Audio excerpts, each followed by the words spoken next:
19e édition des fêtes de Camon. Et on va peut-être faire un petit historique de comment ça a commencé et pourquoi. Donc ici à Camon, on est sur un terroir viticole depuis toujours, depuis le Moyen-Âge. Et dans les collines, ici, il y avait des vignes. Et donc, les moines plantaient devant chaque vigne, devant le terrain, des rosiers. Et si les rosiers fleurissaient, ça veut dire que la vigne était saine. Et du coup, que la récolte allait être bonne.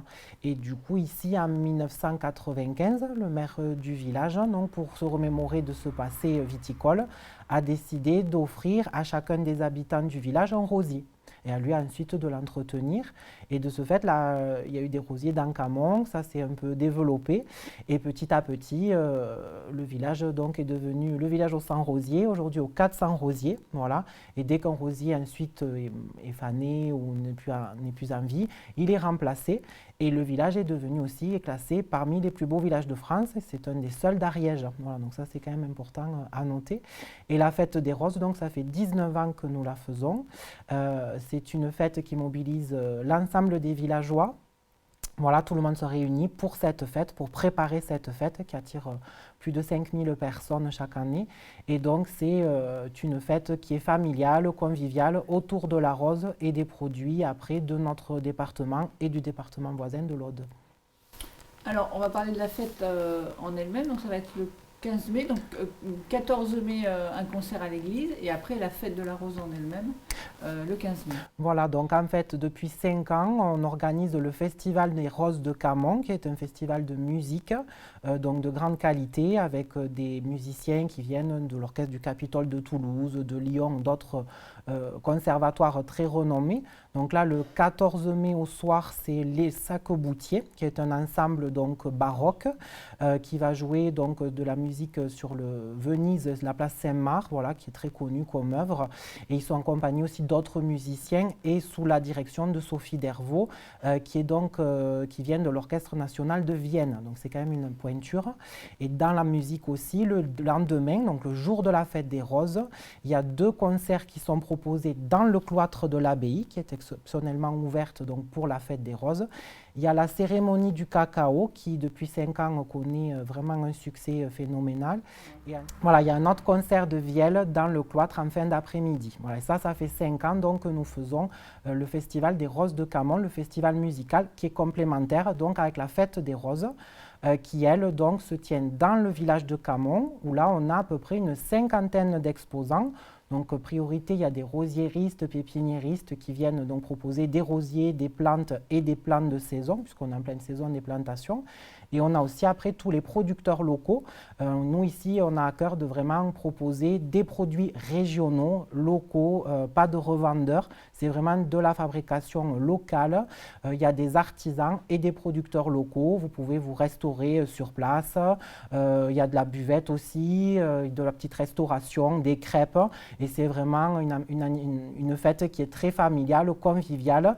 Et les musiciens du festival, après, déambulent de place en place et animent de musique très festive, très dynamique, donc les ruelles du village.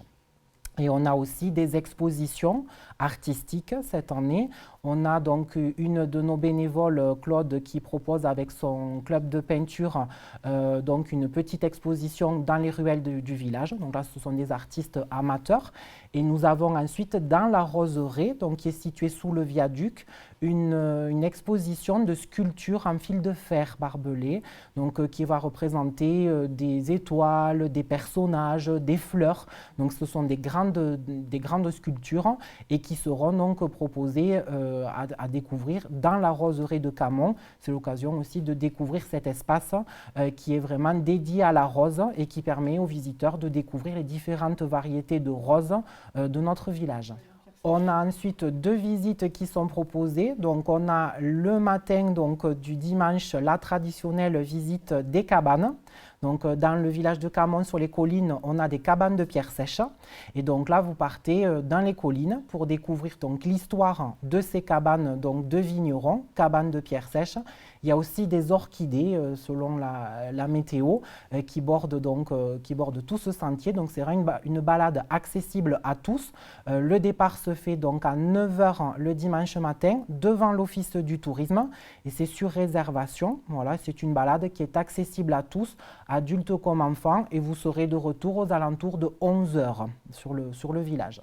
Et ensuite, nous avons tout au long de la journée la visite de l'église de Camon, où là, donc, nos bénévoles vous feront découvrir donc, cette église qui est assez atypique avec son magnifique trésor et son retable qui a été rénové et restauré là il y a quelques années, il y a peut-être 2 ou 3 ans en arrière. Donc c'est l'occasion aussi de redécouvrir l'église, son histoire qui est rattachée à l'histoire de Camon. Voilà.